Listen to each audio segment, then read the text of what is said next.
Con un perentorio 85-59 l'Equinox Basket Nuoro ha ripreso la sua corsa verso le posizioni di vertice del campionato regionale di promozione.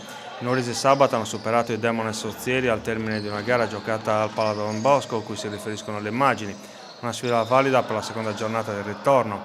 Grazie al successo, l'ottavo stagionale, i nuoresi salgono a quota 16 punti in classifica che valgono il quinto posto. Quanto alla gara è stata di fatto senza storia, l'Equinox Basket ha condotto dall'inizio alla fine. I nuoresi sono partiti col piede sull'acceleratore, chiudendo la prima frazione col punteggio di 25-15, una superiorità che gli uomini del coach Gianmario Pani hanno ribadito anche nella seconda frazione, terminata col punteggio di 20-14.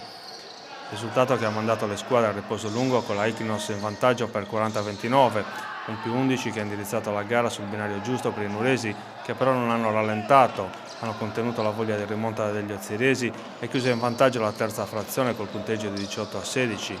L'ultimo quarto ha confermato il divario tecnico tra le due formazioni, con la Equinox che ha chiuso col parziale di 27-14, che ha fissato il punteggio sul tabellone sull'85-59 per i nuoresi.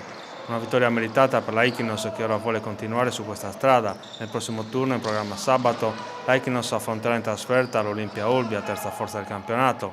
Per i nuoresi sarà l'occasione per confermare il buon momento di forma di fronte a una delle favorite alla vittoria finale.